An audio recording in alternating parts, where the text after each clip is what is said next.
पतंजलि के भ्रामक विज्ञापन मामले में सुप्रीम कोर्ट में हुई सुनवाई। रामदेव ने सुप्रीम कोर्ट से मांगी माफी। मामले में 10 अप्रैल को अगली सुनवाई। कोर्ट ने रामदेव बालकृष्ण को अगली सुनवाई में मौजूद रहने के दिए निर्देश। भ्रामक विज्ञापन मामले में सुप्रीम कोर्ट ने पतंजलि को लगाई फटकार। कहा, देश से माफी मांगे पतंजलि। अवमानना के अलावा कोर्ट में झूठा हलफनामा देने का केस चलाने की कही बात। कोर्ट ने 7 दिन में मांगा जवाब। सीजेआई डीवाई चंद्रचूड़ की सीबीआई की कार्यप्रणाली पर अहम टिप्पणी। कहा, सीबीआई हर केस की बारीकी से जांच से बचे, सिर्फ राष्ट्र सुरक्षा से जुड़े मामलों पर फोकस करे। सर्चिंग, जब्ती, प्राइवेसी में बैलेंस बनाने की दी नसीहत।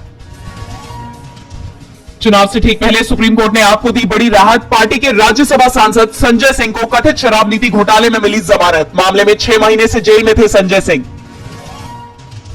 बीजेपी पर हमला बोलते हुए आप नेता सौरभ भारद्वाज ने कहा, रामलीला मैदान की रैली से बौखलाई बीजेपी। आप नेताओं को अरेस्ट करवाने की तैयारी में जुटी। बताई आप नेताओं की गिरफ्तारी की क्रोनोलॉजी। कहा, अगला नंबर मेरा, फिर आतिशी। ईवीएम के सभी वोटों की गिनती वीवीपैट मशीन की पर्चियों से कराने की मांग की याचिका पर सुप्रीम कोर्ट में सुनवाई। कोर्ट ने की सभी वोटों की वीवीपैट से मिलान की मांग। चुनाव आयोग और केंद्र सरकार को नोटिस जारी कर मांगा जवाब।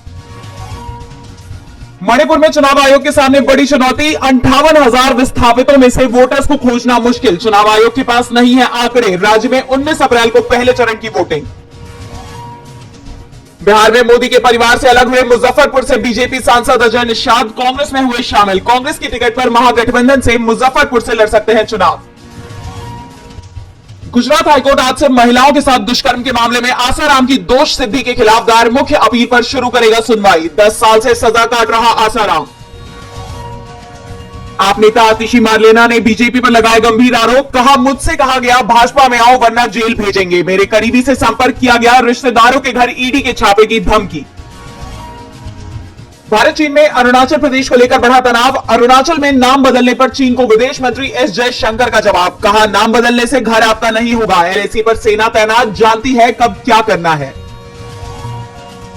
भारत पाक संबंधों पर पाक रक्षा मंत्री ख्वाजा आसिफ का अहम बयान। कहा, भारत से रिश्ते सुधरने की उम्मीद। दोनों देशों का खास इतिहास। 10 दिन पहले व्यापार शुरू करने की कही थी बात। पाकिस्तान में तोशाखाना केस में इमरान बुशरा की सजा पर रोक। 2 और मामलों के चलते जेल में ही रहेंगे खान। ईद के बाद दोबारा शुरू होगी सुनवाई। पाकिस्तान में अपने नागरिकों की मौत के बाद भड़का चीन। दी सेना भेजने की धमकी। घबराए शहबाज शरीफ, बोले हम हर हाल में करेंगे सुरक्षा। अपनी हरकत से बाज नहीं आ रहा उत्तर कोरिया, फिर दागी बैलिस्टिक मिसाइल। जापान के पीएम फुमियो किशिदा ने की निंदा।